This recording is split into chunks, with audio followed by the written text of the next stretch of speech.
welcome to another edition of the Next Generation podcast show exclusively for the Next Gen X YouTube channel. My name is Jay, I'm your host on this episode, and today we'll be talking about all the latest gaming and movie news out this past week. As always, we are looking for new guests to appear on our show, so if you're a gaming fan or a movie fan and you'd like to appear on this very show, or even if you have a question related to gaming or movies, you can simply do so by letting us know in the comment box below, or send us an email at nextgenx6@gmail.com. And don't forget to click on that subscribe button. Joining me on today's panel, please welcome Shawn.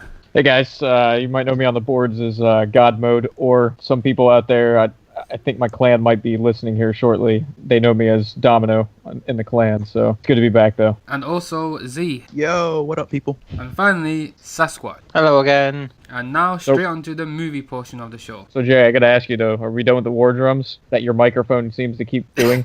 my cat just jumped on the table. I was about to ask, was it a cat incident?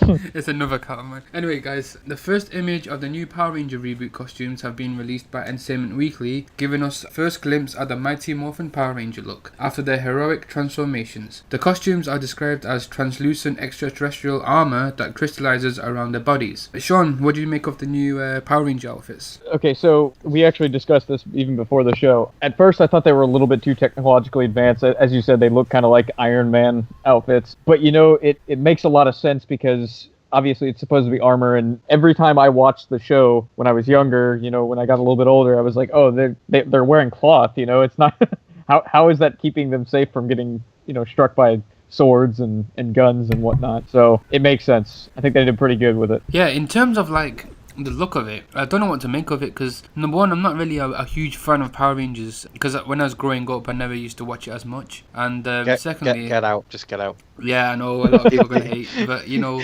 I guess I was just not into it because I was more like into, you know, playing PS1 games and stuff at the time, stuff like, you know, Crash. Basically, he was better than us, is what he's trying to say. Yeah, you could have played Power Rangers, dude. The thing is, yeah, the PS1 Power Rangers game was pretty legit. Yeah, I was mostly like into the Spider-Man animated series as well as the X-Men animated series, Cartoon Network, Cow and Chicken, and all that. oh yeah. I believe that's a bit after it. I believe it's a bit after it, but at the same time, they did have the Power Ranger the Power Ranger series as well on Fox Kids. This is going way back. But in terms of the look, it's okay. It does, like you said, Shawn, it does look like Iron Man a little bit. You can see the resemblance there, especially with like the heart piece, you know, the, what did you call it, the light in the chest. It looks very similar to the Iron Man suit. They have to update it. I mean, it's got an updated look. So what do you think of it, Sasquatch? I like it now because this is another generation. As I was saying there, now cloth, it just didn't seem appropriate. Like, I mean, these are mythological and science powers, you know, and they got a piece of plastic to cover their face, and it's like, oh. Well, and it's also supposed to be grittier too. So I mean, they need a grittier look. It can't just be, oh, you know, the happy-go-lucky. Yeah. Oh, we're just a bunch of teenagers hanging out, having a good time. You know? Yeah, it definitely. I have to admit, they look it's growing on me worse and worse. Like, the more I look at it, the more I'm like, I want to see these in action. Yeah, absolutely. Like, and I just love having the little the symbols on the belts again. That was nice. I'm just hoping that they don't have like swords and stuff. They actually have like lasers and like, you know, firepower coming off of their outfits, seeing as they are like, you know, futuristic. Well, they all had swords and everything back then, like, but they were like certain kinds of futuristic swords, and they all had like blasters and that. So one thing I was a little disappointed in when I kind of looked into the movie itself is I didn't see the Green Ranger, and that's the one that's always been my favorite, is the Green Ranger / White Ranger. I'm wondering if hopefully we get to see him in action as a bad guy, because he did start out as a bad guy, and I thought he was a great bad guy. Maybe they're planning on doing multiple films and we get to see him in the next film or something like that, but I would love that because Tommy Oliver was my favorite character. So. Yeah, he was pretty cool, actually. Wasn't the Green Ranger played by Sabin, or however you pronounce it? The Green Ranger on the movie? A real actor himself. No, the original movie had, what's his name, Jason. Oh, this dude, yeah, he went on to become like a UFC fighter and everything. Yeah, he was an MMA fighter, yeah. Because like in this new reboot of Power Rangers is actually called Saban's Power Rangers. I believe that's the title they're going with, which is kind of like lame. Yeah, but there is no one in the actual cast called Saban. I don't know. That might be the new Zordon or something. One thing that has been confirmed is the actual villain played by Elizabeth Banks, which I cannot wait for. Rita Repulsa again. Oh. I've seen the pictures of her, and she actually looks quite fantastic. Now, do you remember her back in the old Power Ranger series when I used to watch it whenever I used to go around to my friend's house, which was very rarely, because he used to be a big fan of Power Rangers, and every time I used to go around, he always used to watch it. And I'm like, turn it off, man, I'm not interested in blah blah blah. But I do remember, like, she was one of the main villains, wasn't she, of the original TV show. It's interesting to see how this movie is going to be developed. Oh, actually, I was just looking up. They were saying that Rita Repulsa, like, they were looking at her outfit and that, and comparing it to the other Rangers' outfits. Chance she might actually look like the fallen Green Ranger. That would actually be a nice little story behind it. You know, that's why she's trying to get revenge on them. You know, she was the all-powerful, and then, like, she killed the original Rangers, and then got these the kids got the powers, and she's just trying to, you know, keep them dead. Z, do you want to say anything about the Power Ranger costumes? Only that it just looks like Iron Man. That is all I have to say. So you're not really a huge fan then? No, I can't speak nothing on this topic. So with Civil War now in theaters finally, and the hype is real, and critics and audiences everywhere are raving about the superhero battle, with one noticeable standout mentioned in every review: Spider-Man. Collider sat down with Kevin Feige to talk all things Civil War and Spider-Man, and Feige already confirmed that Marvel would be in charge of the creative side of things with Spidey, with Sony handling distributions. But one thing fans were wondering was whether or not the standalone Spider-Man would take place before or after Civil War. Speaking about it, Feige clarified that the standalone would in fact take place after the events in Civil War and would not rehash an origin story. Marvel have done a fantastic job with introducing Spider-Man into the MCU. Civil War was a really good film. Probably one of the best superhero movies I've seen so far. Whoa. Possibly. One of the best. Yeah, so don't spoil anything for me. I won't spoil it. No, I won't spoil it. But I will say it's probably like in my top 3 or at least easily. top 5. Easily top 5, but top 3 possibly of all superhero films of mine. I'm glad that they're not actually going down the route of the origin story, because we've seen it multiple times now with, you know, Tobey Maguire and Andrew Garfield. Oh. I'm glad that they're actually going to probably introduce Spider-Man as if as the audience already know the story behind Peter Parker. Can I cut in real quickly now that you mentioned Andrew Garfield? Yeah. Are we going to get to see at least some sort of closure on that? I mean, no. I don't know about you guys. I love The Amazing Spider-Man. I thought it was great, and I thought Andrew Garfield was an awesome Spider-Man. He was a good Spider-Man, yeah, but I don't think we'll see any closure. Like, it's out of Sony's hand. That's it.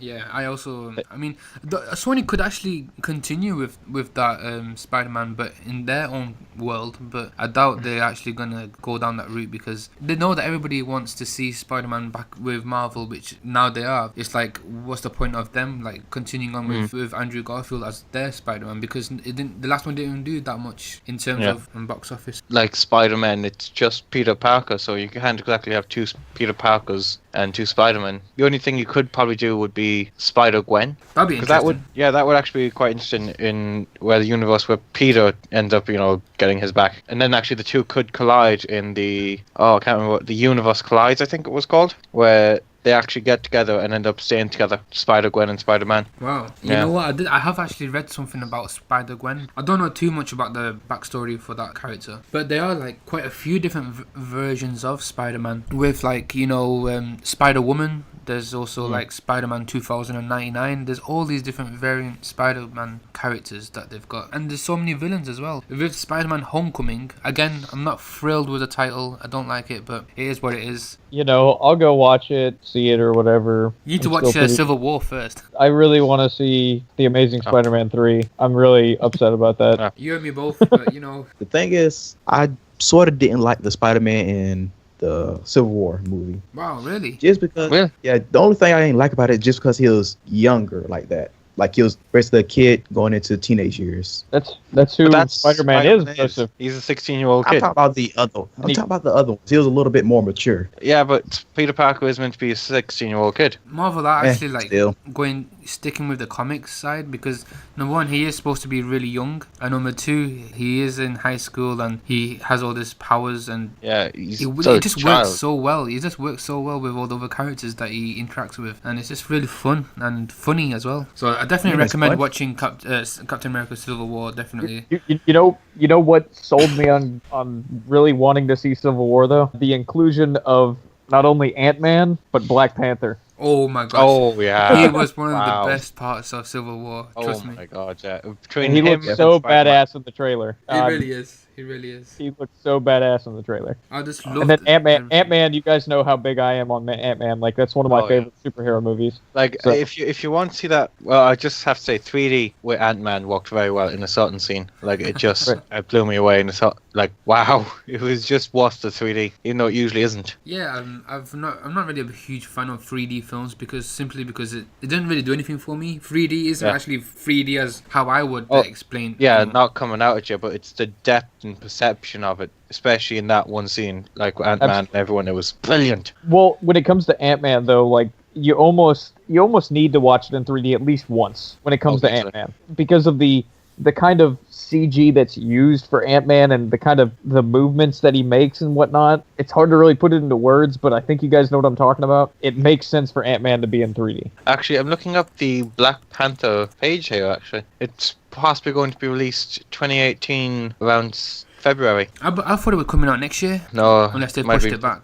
Yeah, and Andy Serkis is rumored to be playing Claw. Yeah, that's right. Yeah, He did. that's going to be fun. Yeah, he did appear in Age of Ultron, didn't he, for a couple of scenes? Oh, we did actually. Yeah, you're right. Andy Serkis, the motion capture guy. Plays Gollum and all them. And okay. Caesar from Planet of the Apes. Gotcha. Very good actor. Wow. Absolutely fantastic. Although rumours suggest that there is trouble behind the scenes at Warner Brothers with their DC connected universe movies, the Ace in the Hole, a standalone Batman movie written by Geoff Johns and Ben Affleck, with Affleck directing, seems to be taking shape in an interesting way. In a new report posted by Devin Faraci, Affleck and Johns are apparently utilising a number of classic Batman villains to appear in the film, with many, if not most, members of Batman's Rogues Gallery making an appearance in the movie. Wow, that's going to be interesting. First, let me jump in here and say it's genius that we're doing Geoff Johns and Ben Affleck together writing this, and it's also genius that they're letting Ben Affleck direct it because the man can direct a damn film. I'm telling you right now, with Ben Affleck directing it and with Geoff Johns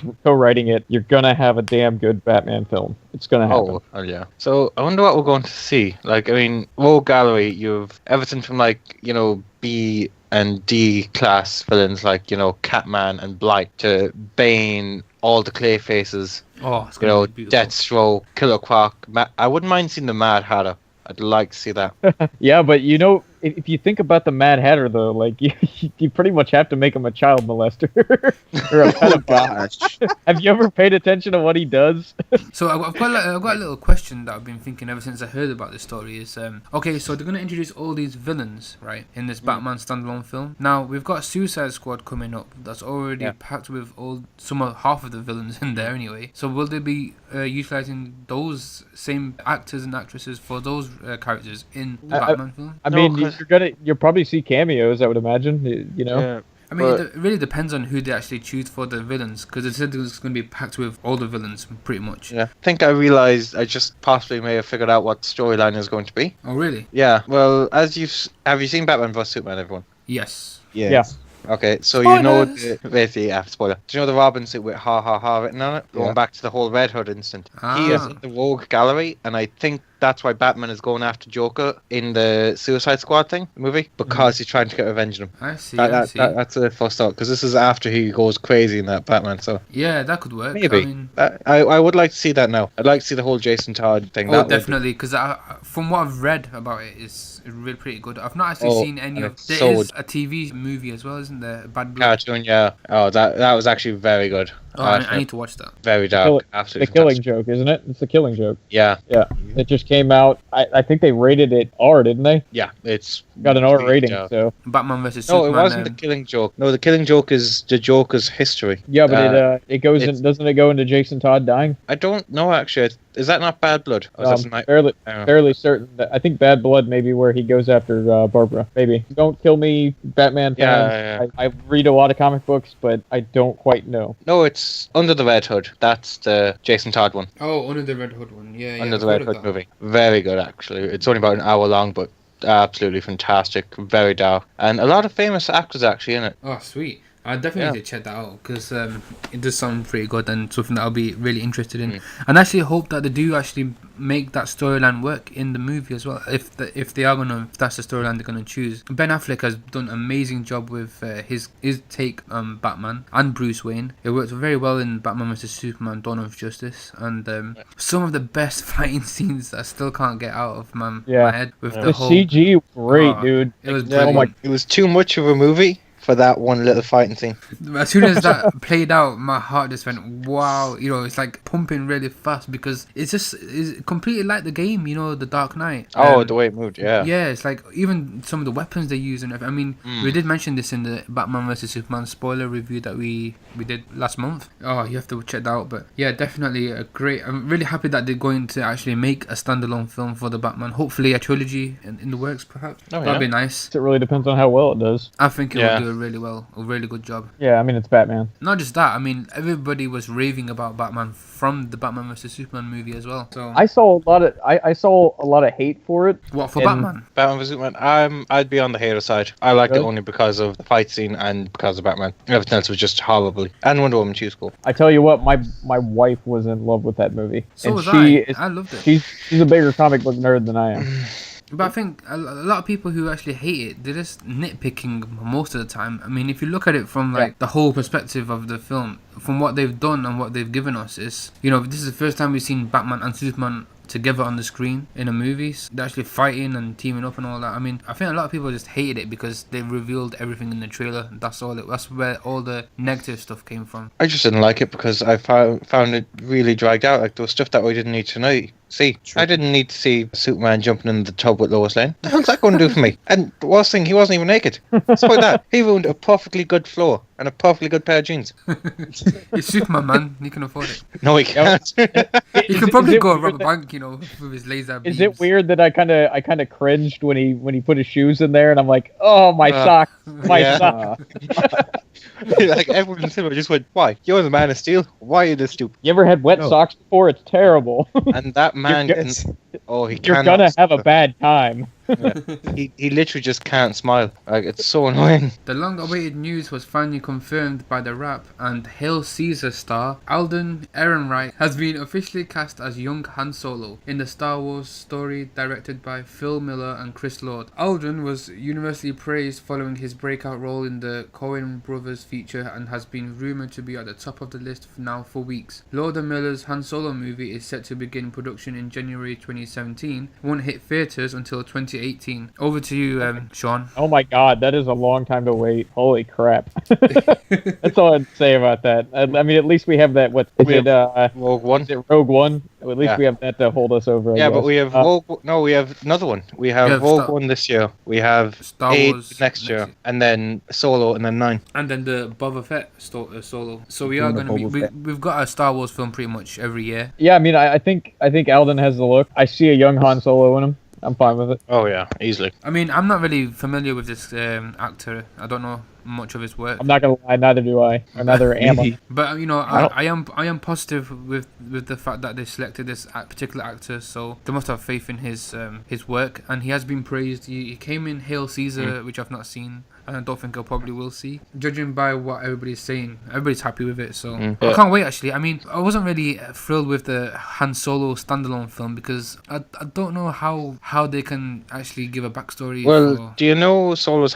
backstory? Not 100%. No. Basically, what happened was Solo was originally abandoned by his parents and left on a planet basically just to die and fend for himself. And Chewie actually found him and took him in, and he taught him, the ways, and that's how he's able to communicate so well with them, because he's literally like his father. Is that still confirmed by Disney, though? That's the question. I think so. I think it's still canon. Remember, based on you saying that, I'm sure you remember that everything that after Disney decided to take over, anything that was not Disney related, they haven't shown up until this point, is not considered canon anymore. Kind of like the twins, the Solo twins and Anakin Solo. They don't exist until we find out they exist, if they do. So when I watched Force Awakens, I didn't really see much chemistry between Chewbacca and Han Solo, only as if like they were friends, not like a father figure or anything. It's hard to know at this stage. I don't know too much about Han Solo anyway, other than the fact that he has a son now and he has a love interest with Princess Leia from the previous original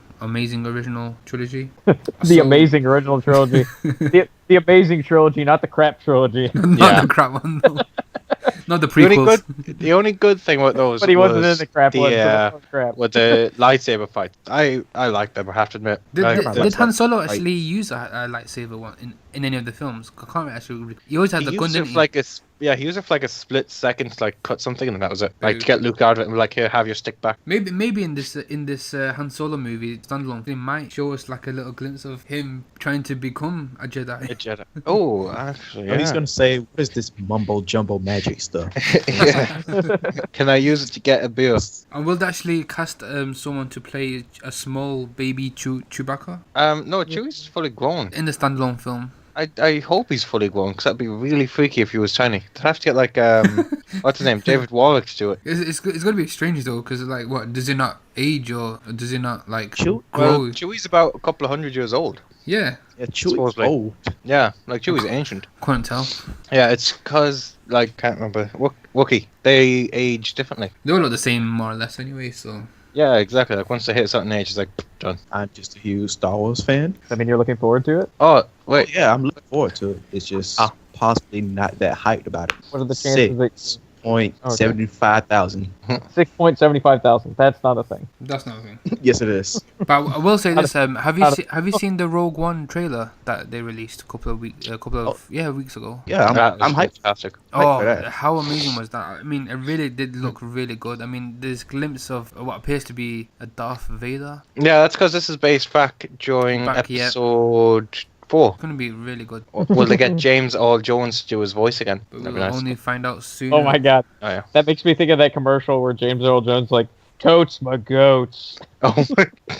Moving on to the games portion of the show, EA Games and DICE have announced yesterday that the next Battlefield game will be called Battlefield 1 and will be released worldwide on October 21st, 2016. Yes, Shawn, I know you're excited. They've also released an awesome reveal trailer. EA says the game will be set in World War 1, and this is an official statement that they've made. With Battlefield 1, we set out to create some of the largest, creative, most dynamic battles in first-person shooter history, while continuing to tap into what fans love most about the franchise. One of the things that makes World War I such an amazing era is just how advanced it really was. Almost everything that you know about the conflicts of the next century, from the massive battles across land, air and sea to the powerful and efficient weaponry, is there. Tanks, planes, machine guns, artillery, a lot of the tech you've used in other Battlefield games was perfected during this era, letting the classic Battlefield DNA shine through. The game will be available for hands-on play at EA Play events on June 12th in Los Angeles and London, which fans can register to attend. Other chances to play the game before launch will include an open beta, as well as opportunities for EA Access and Origin Access members to play prior to the game's release date. Also, anyone pre-ordering the earlier Enlisted Deluxe edition of the game will be able to start playing on October 18th, 3 days before the official release date. Shawn, over to you, since you are so pumped about the trailer. Well, I mean, the trailer is awesome, but let's not go overboard here. Let's say one thing. All right, so it's cool that they're doing the whole World War One theme, because that's one of the things that got me into the Call of Duty franchise originally. And Call of Duty 2 was my Call of Duty. That was a long time ago. Let's not get too carried away, because I hate EA, and I'm probably not going to play it because it's EA. Or at least I'm not going to own it. I mean, yeah, it was definitely a really cool trailer. I got to see a lot of awesome things. You know what? It was like they used the Frostbite engine, right? It's considered like one of the best engines for a console, if I'm not mistaken. The graphics look amazing. I mean, it all looked like it was cutscenes and stuff. There's no actual game footage, right, from the trailer. I love the soundtrack was great. What they showed was great. Nation Army, yeah. Yeah, definitely. It got me pumped because I know I'm comparing this with the previous 2 games that they released, Hardline and the Cop one. So comparing it to this is like a step up for me. Correct me if I'm wrong, but Battlefield isn't really known for its campaign, right? No. It's not really a campaign game. It's more of a multiplayer game. My True, question but- is, are they gonna lean more toward a little bit more campaign then? I mean, hoping so. because Probably not. if you've got a World War One game, you better damn well bring the campaign. Oh, definitely. Like the whole Red Baron and everything. Oh, that'd be fantastic doing that kind of stuff. Awesome. I'm not as hyped. I'm not a big Battlefield fan because I mean they've done the World War One thing, and World War Two things quite often actually. Like literally, Right. their first 3 games were not the first 3. like the first couple of games were literally 42, 42, and 18, like the years. And then they went back to 42, then went to like the future a couple of hundred years, and then back to 42 again. And I was like, why? Could be from Time Machine. Yeah, like it's really weird. Like I'm not a big like I like the whole realism of it, but just not a big fan of Battlefield. Like and then the year following it, they're gonna be like, Back to the Future. Basically, at least Call of Duty's going in one direction, forward. Like started in World War II, we're going forward. Okay, you want a bit of World War II? We'll throw in an old game, but better. Not entirely though, right? Because they, as I recall, World at War came after they did some of the more modern games, didn't they? I think so. Actually, you might be right in that one. It was really weird to me because like, and now I'm bleeding into Call of Duty here. Well, they have to be compared. They always get compared. They did some of their modern crap, and then they went to World at War, and everybody was like, "Oh my god, a World War II game!" And I was like, "The first Call of Duty games were World War II games." And yeah. What are you getting so excited about? And the graphics really weren't that good in World at War. That's what I was mentioning before off screen. On one hand, we've got Call of Duty, right? They've announced that it's going to be a futuristic, all in the space and all this jazz. And then on one hand, we've got Battlefield 1, where it's going to be all back to basics, World War 1 and all this. So you got a best of both worlds. You've got a futuristic and you got back to basics. So that's what I was saying. All these games now are heading towards all the futuristic, weaponry and all the gameplay now is into space. I'm not really 100% sold on the futuristic side. I'm more like back to the basics. Like Modern Warfare 2. Yeah, that's what I want, and I'm hoping that I might be wrong with the new Call of Duty game. Who knows? No, I get where you're coming from now there on that one. I like the old games myself. Like that thing now. Nowadays they have to be like, okay, we have to do it this way. We can't vary it, because if they vary it, then it's just not proper. Like it's not faction. It's not gonna make a big impact. Yeah, but like with the future games, it's like we can do whatever the hell we want. Like, that's why I loved Mass Effect, and that was just everything. I mean, it works if they do it properly, and if we've already got like glimpse of the futuristic side from the previous maybe 1 or 2 Call of Duty games. Pulled out the exosuit, skeleton, jumping through the air, and so I mean, this one I'm not liking the fact that you can actually sit inside like a spaceship thing and start shooting others into space. I'm not liking that side. I think they're just trying to make Battlefront. That's basically it. Trying to make Star Wars Battlefront. And if they do it, then it's going to be a better Star Wars than Star Wars. Exactly, that's what I was thinking. It's like, leave all that to the other games. Just focus on being good. The good. other games aren't doing it. Call of Duty, Star Wars. Oh my god, that'd be fantastic. Like, instead of like knives and that, you have a lightsaber going up poking people. Lightsaber coming out the gun. Oh, that'd be cool, like little bayonet. Yeah. Z, anything you want to say about that? Pretty quiet back there. Nothing. Yeah, nothing really. Nothing. It's like, I'm not a real Battlefield fan. You're not really a fan of much. We have to send this podcast to Treyarch and get the ideas going with them. I'm sorry, guys. Bethesda Softworks and ZeniMax Media have announced that Dishonored 2 will be released worldwide on Friday, November 11th, 2016. The first-person action game is currently under development at Arcane Studios and is the follow-up to the 2012 Game of the Year. Happily, we don't have to wait until November to find out more about the game, and check out the gameplay trailer that was released, as Bethesda also announced that Bethesda's E3 showcase in Los Angeles, California on June 12th will feature the world premiere of Dishonored 2 gameplay starting at 7 PM Pacific time. In Dishonored 2, fans will get to once more assume the role of a supernatural assassin in a world where choose to play as Empress Emily Caldwin or the Royal Protector Corvo Atano, as well as choosing just how you want to play the game, be it stealthy and without aggression, or with an all-out bombastic combat approach, or something in between. I've never played Dishonored games before. What do you guys make of the trailer? I'd have to, as someone who played Dishonored, I have to admit the game was fantastic. It was great. Taking the whole thing, it was like a first-person Assassin's Creed, but really steampunk, and sort of had like I know, some weird mystical vibe to it. I can't exactly place it in the genre. It was actually quite good, and I have to admit the gameplay for the next one looks just even better. Like, it looks like it has a lot more technology in that would seem plausible, but would be incredibly hard to pull off. Like, it's all clockwork and everything, which is really hard for anything to pull off with. Oh yeah, definitely. I think I agree. But definitely be looking forward to it. I will buy it. And I'll probably get it for the PC because it I'd say probably work and look fantastic on PC. Let me be quite frank with you about this. When it comes to Bethesda, if you're not talking to me about Elder Scrolls, I don't really care. Really? Really? I've never played Dishonored. I wouldn't, I don't really know much about it, to be honest with you. So I mean, yeah, I'm like you. I don't know much about it, but I'm always interested to see how a game studio develops and makes a sequel to another game, because sequels means that they're actually doing something right. Because people are buying the game, people are playing the game, they must be doing something right. So there must be like an audience for these type of games. And when it comes to like Dishonored, like Dark Souls, I'm guessing kind of like those kind of games are big in this day and age. That's why there's Dark Souls 3. There's 3 of them now. Dishonored 2. It's because they're difficult. That's it. It was a very difficult game to play. Like, you could go one of two ways: kill everything or be incredibly sneaky. That's true. Looking at this trailer, I think I've seen this like last year. There must have been something similar. Where did they release this trailer last year? They did, yeah. They released a talk about it, saying what's going on, like what things people picked up about it, like little pictures or little figurines that go back to the old game but are more relevant to this game. And now they're just like kind of revealing what the trailer was about, right? Exactly. I mean, I didn't get a chance to check it out, but the trailer was pretty funky. It was very like secretive. It's like all this hideout. You can see all the room changing. I don't know if you guys actually seen it. You should check it out. Clockwork Room, yeah. And it looks awesome. It does look pretty good. I still don't know what it's about. It's like funky robots with like 4 arms. What? Yeah, it's funky robots with 4 arms with swords and stuff. Ninja robots. Yeah. See, Z knows what I'm talking about.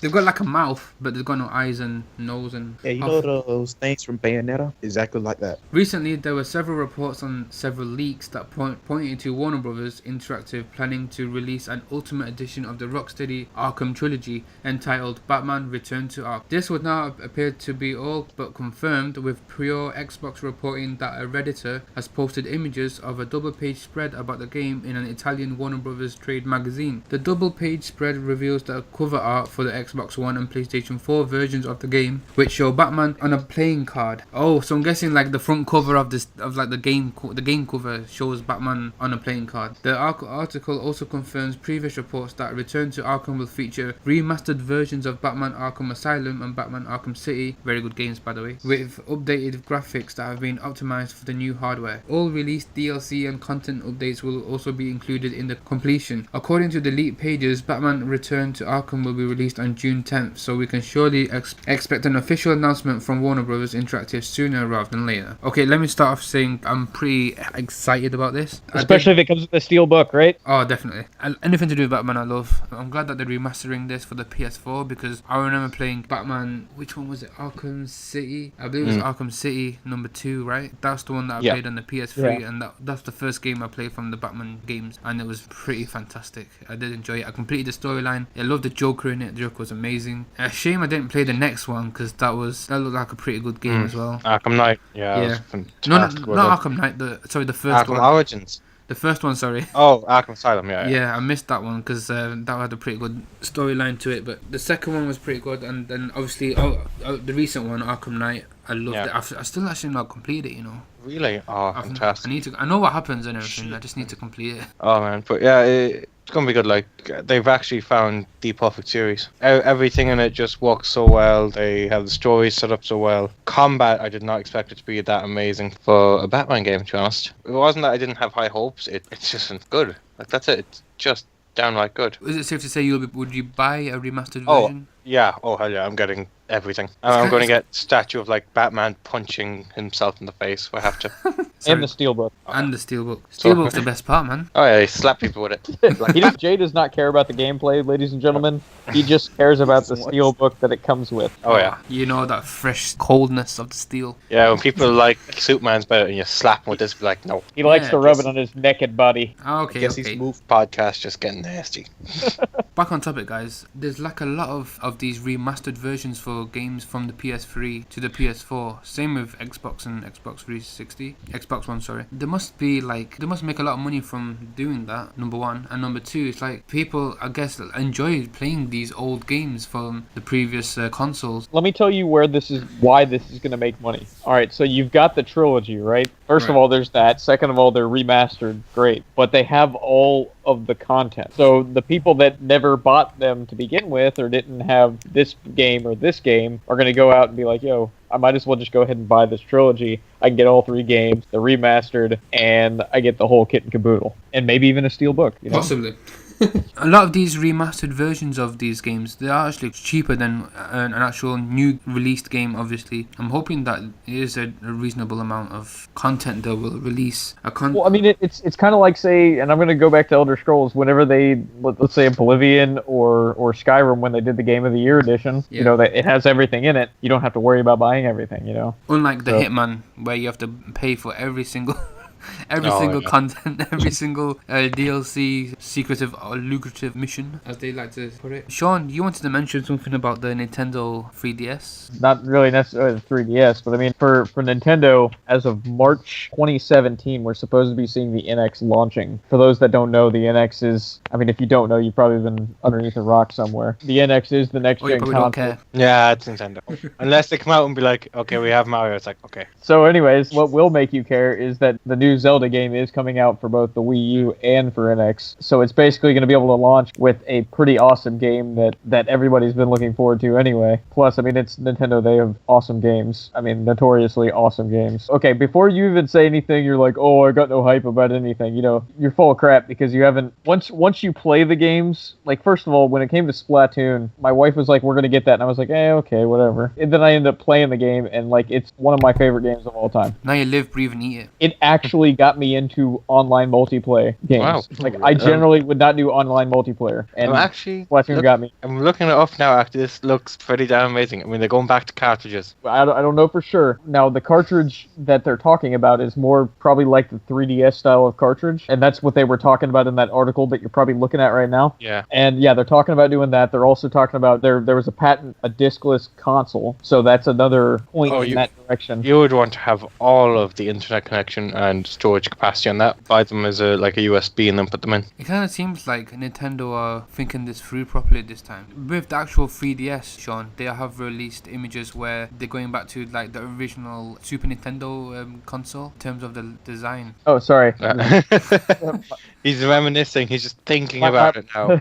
My concentration was elsewhere. From what I've been reading, the contemplation for what they're going to, or excuse me, the idea for this console is supposed to take handheld gaming and home console gaming and kind of making it into a hybrid. So right now, that's what the rumor mill says, is we're going to get a handheld and home console hybrid. So that's what I'm going to say is it sounds promising. They're heading the right way, I'm hoping. Hopefully see some more footage, reveals and stuff for this. Yeah, onto our final topic guys. Call of Duty Infinite Warfare is coming November 4th. Certain editions of the game will also come with a remastered version of Call of Duty 4, featuring 10 remastered multiplayer maps from the 2007 first-person shooter. Call of Duty Modern Warfare Remastered will come with the Legacy Edition, Digital Legacy Edition, Digital Deluxe Edition, and Legacy Pro Edition. So many editions. The Legacy and Digital Legacy Editions both cost $79.99 and come with Infinite Warfare and Modern Warfare Remastered. The Digital Deluxe Edition costs $99.99 and comes with both games and also includes a season pass. And finally, the Legacy Pro Edition will run you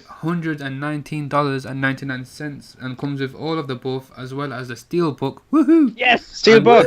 And the game's soundtrack and some in-game DLC. I'm going with the last one. That's it, like, I'm sold. I know Jay's going with the last one. I have already gone with the last one. Oh, actually. My pre-order's in, baby. My pre-order's in. I have to go to GameStop. Pre-ordering everything. No. Pre-order everything. This comes out in November, so I've got time from now till November to decide if I really actually want it or if it's going to be too late, cancelled. you've decided you're getting it. Hey, I've not paid yet. To be honest, the only thing I'm looking forward to actually, that would be the soundtrack. I like the soundtracks from games. Like, I got the God of War one just because the soundtrack, and one or two others just because of the soundtracks. And I have to admit, Call of Duty have a great soundtrack. I like steelbooks. You like soundtracks. Hey, we're all in it for something. Oh, but I'm in it to kill people.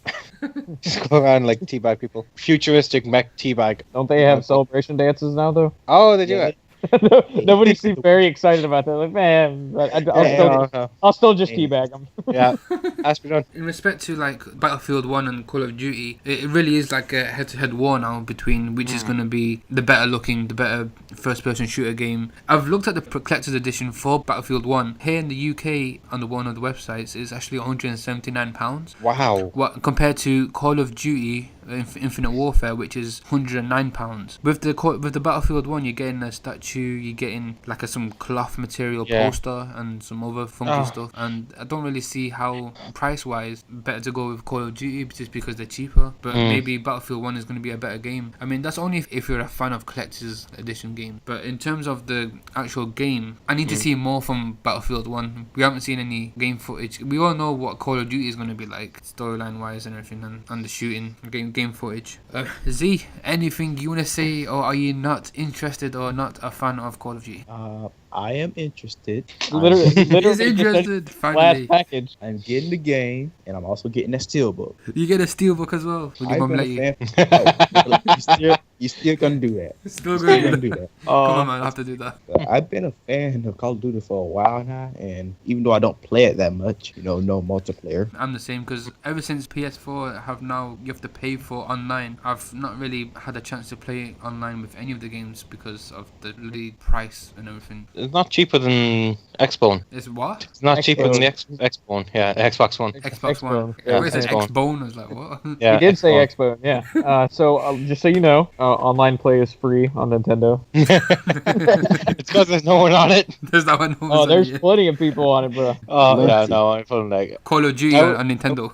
No, I was just looking up that the Legacy Pro Edition here in euros is 130, which is about right. Because I mean, £109 to euro, that seems about right. It's not bad, yeah. It's same thing. Infinite War, Modern Warfare Remastered, Season Pass. Yeah, and it just says pretty standard. additional bonus content. You know, with DLC with me, every game that I get, especially the collector's edition ones, comes with a DLC package, right? I've never actually used any of the DLC, so every time I sell a game, when I'm done with playing the story, I just sell it with all the DLC codes still intact. I've never sold a game in my life or traded it in. Your cupboard must be stacked with full of games.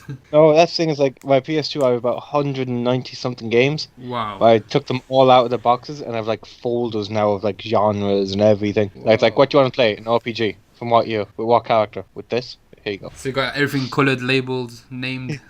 It's like Sheldon. Where do you keep it all? Well, that's what she said, but no. Nice. Yes. Drop the mic. I'm done. Well played, sir. I think that's a good bombshell to end on. And that is it, guys. We have run out of time for this edition of the Next Generation Podcast Show. We hope you have enjoyed it. Don't forget to click on the thumbs up button and subscribe to our YouTube channel, Next Gen X, and tell everyone that you know to do the same. I would like to thank our guest on today's show. Shawn, how can people find you online? You can find me, first of all, my Nintendo ID is i.iz.teh.shiz. I is the shiz. You can find me as God Mode on the board. He's not the shiz. I'm not really on there very much. So And Z, how can people find you online? They can't. Simple as. Simple as. Can't find He's a me. ninja. He hides. And finally, Sassquatch, how can people find you online? Hit me up on Twitter, Instagram, and Facebook, all under the Sassquatch, which is TH3_SASSQUATCH. And I've probably pronounced your name wrong throughout the entire podcast, but hey ho. Oh, yeah. Yeah, guys, you can find me on Twitter, Facebook, NextGenX, that's NEXTGENEX. Also on the Next Generation official website, which is nextgenx.probos.com. Also on the Next Generation Podcast Show every week. Thanks, guys.